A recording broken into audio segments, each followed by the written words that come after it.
As you were mentioning in the Sohbet that the Sahabis at that time when they were going through a very tough period, they were still able to hold on to the Prophet ﷺ. What can we learn from them? The qualities that they had, that they were able to hold on so strongly to the Prophet ﷺ. What do you think it is? What do you think it is? All the things that I've said. They were flesh and blood like us too. They were people like us too. But they loved and they believed and they submitted. And whatever attacks that is coming from ego, from shaitan, from dunya, from family, they managed to control it.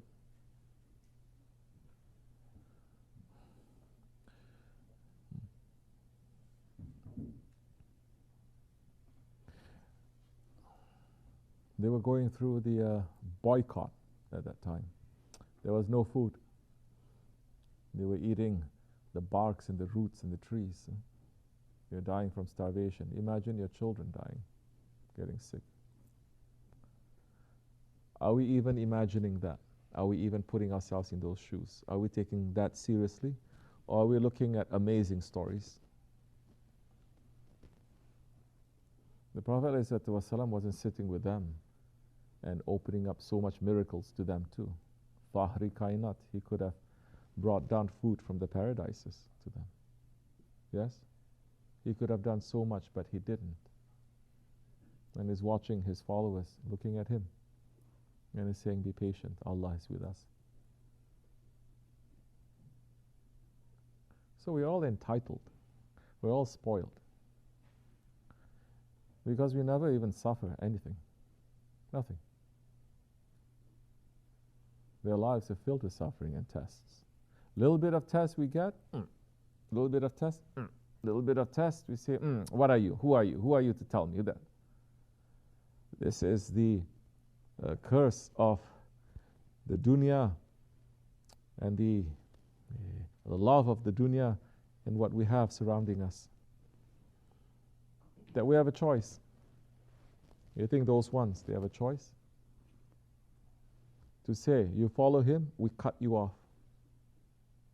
And they did. Their friends cut them off. Their families, everything cut off. And they still went. What did we do to get ourselves cut off? What? Because a couple of your friends won't talk to you because you're following a sheikh? Because they write some comments here and there, your family saying you think that is a big deal? Yeah, in these days, maybe it is a big deal. Okay, good. Hold on to it. Hold on to it. Be thankful. The rest of us, what is it? There is always escape strategy, exit strategy. This doesn't work, I'll get this. This doesn't work, I'll get that. You think the Shaykh doesn't know when he looks at your face?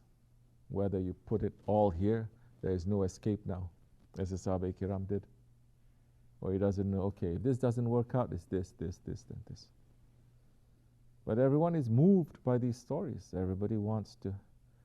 But when it comes when there is some tests that is a little bit similar, not a lot, a little bit similar to what they went through in here, we say, no, that is different.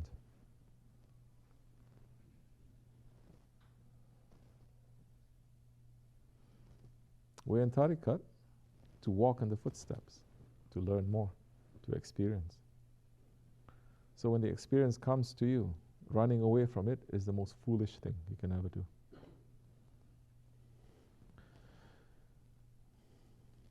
So put yourself in those situations.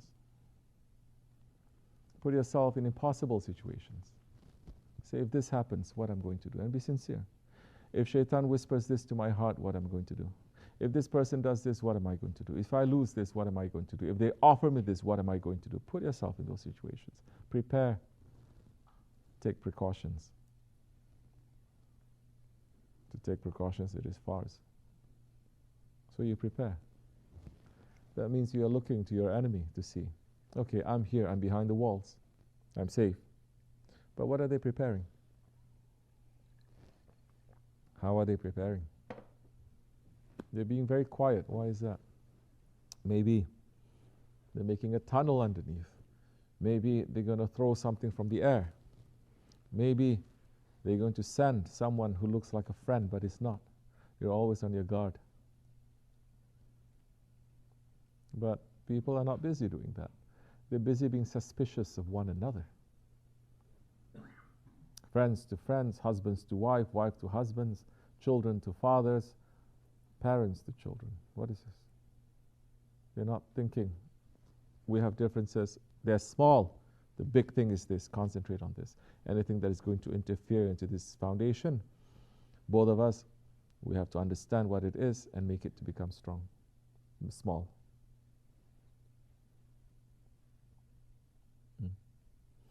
You understand me?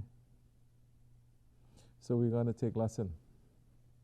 It is very easy to sit and to be amazed. Are we denying the greatness of our Prophet? No, we're not. But what is it? How are we going to now survive in this world with all the challenges of this world now in this Akhir Zaman? From those incidents that happened in the Prophet's life, what are we going to take from it? Astaghfirullah wa atubu ilayh. How thankful, how happy we must be to have our Shaykh.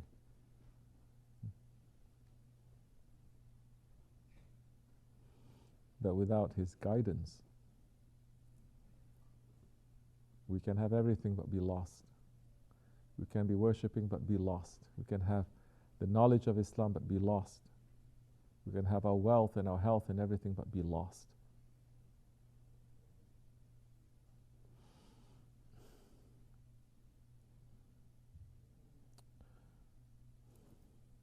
We don't want to be lost.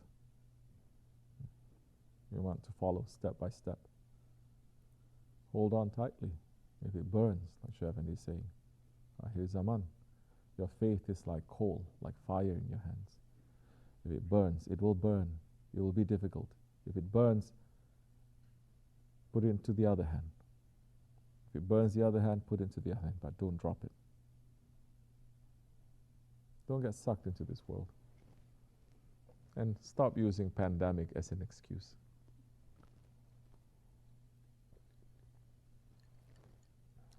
The Mahdi alayhi salam then declares, as Shaykh Efendi says, as the Prophet says, even if you have to crawl over ice and snow, you have to give bayat to him.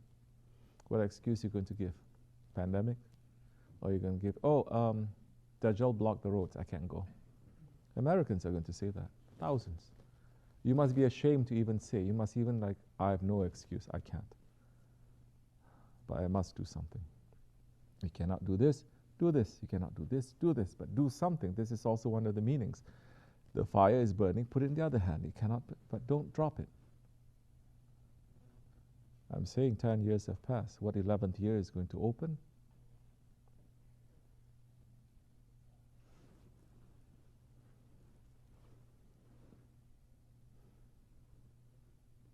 From the declaration of the Osmanlı Dergahı to the time that Shaykh Efendi passed was 10 years, wasn't it? And from the time that Shaykh Efendi passed till now, it's going to be 10 years. Something is there. Are you being awake to this? Are you charting your progress? Everyone who have businesses, you're going to chart your progress, how much you make every day, let alone every month or every year. You're here in this way. What are you doing? You have the right, or do you have the face to say, yeah, I know, astaghfirullah. They're not going to be so easy when it comes to business. Nobody says, I lost 10 years. Yeah, astaghfirullah, I lost. You're going to cry a lot. You're going to worry. You're going to have anxiety. This is a matter of your akhirat now. So, do something. Don't keep still. Because if we cannot carry it, Allah will give it to someone else better than us to carry it. And I'm seeing that step by step. As it was with Shaykh in his time. Those who stayed with him for years and years and years. Then the squeeze comes towards the end, they deviate and they leave him. New ones come without so much experience, knowledge or whatever, but Shaykh Effendi loading them up with blessings because they're carrying the torch. We should learn from that. Take lesson. Take lesson, inshallah. Assalamu alaikum.